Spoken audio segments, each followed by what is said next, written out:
And that's good. You know, it is. It's going to be all those things. But one thing I want to kind of manage your expectation is, it's not like you're going to have to go out there and do a whole ton of research and, you know, have to like put all this work into becoming this expert. What it's all about is just leveraging the best parts of who you already are, getting really clear on that and being able to articulate it in a deliberate, targeted, and meaningful way. So that's what we're going to be focusing on today. And so in terms of the context for this talk, is identified trailblazer as a pioneer. So the person who had said pioneer, an innovator, and a change champion. And that works within the corporate or in-house context, if you will, but also as a consultant. Because as a consultant, you're going to be going into organizations, you're going to be going in-house and being a change champion as well. So that's what it's going to be for today.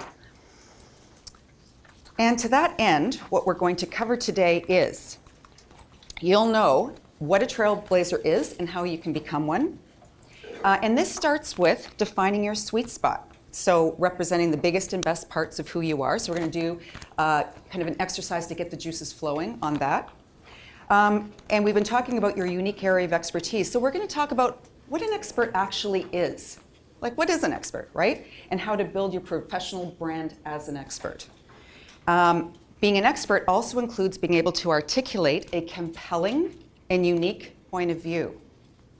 You know Rex Murphy, you ever watch The National? And he talks about the political landscape and his point of view.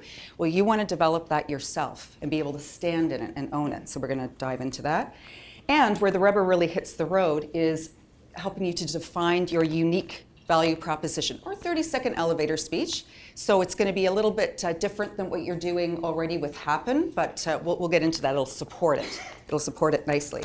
And you're going to be able to use it in interviews with your ideal, potential clients, and doing the trailblazer activities, as I said. And of course, you're going to learn how all of this translates into getting your dream job or your dream consulting business. That's actually the name of my company, the Dream Business Creator. So it's all about helping you get what you want, which is doing what you love, what you're really, really great at, and making a great living at it, being fulfilled. So.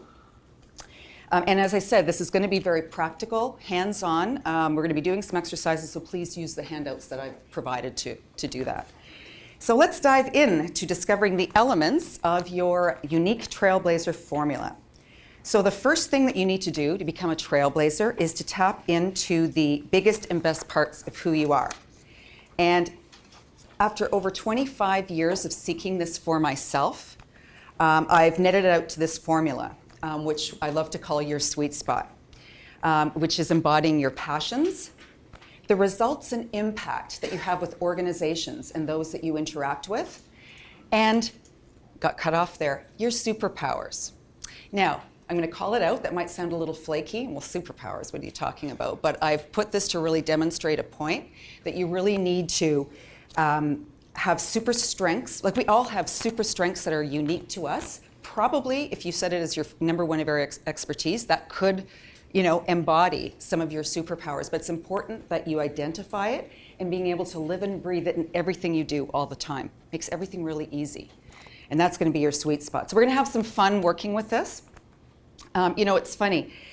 For most of my working life, I've always felt, I've got background working with different organizations, starting up, people's businesses, like 8 businesses and business divisions, but I was always doing it for someone else. And I always felt there was something missing in there, and I've never really been content working for someone else. And when I came to discover my sweet spot, what I came to realize is one of my superpowers is being a visionary and a trailblazer. And so I could never be content working for someone else. When I got that and was actually able to create, the business that I have now, I've never felt and achieved such success and fulfillment and so forth. So we're going to now dive into helping you to really tap into, like, you might be very, very aware of what your sweet spot is, but use this as an opportunity to just go a little deeper. Sound good? Yep, absolutely. Okay, great. And I was just going to say too, now that I've tapped into my sweet spot, I really feel like I'm living my purpose. I think it was James who had said earlier, like, you really feel like you're living your purpose when you're doing this. And I mean, it just makes everything fun, easy. And you've got a really unique opportunity being in transition. You can craft and design.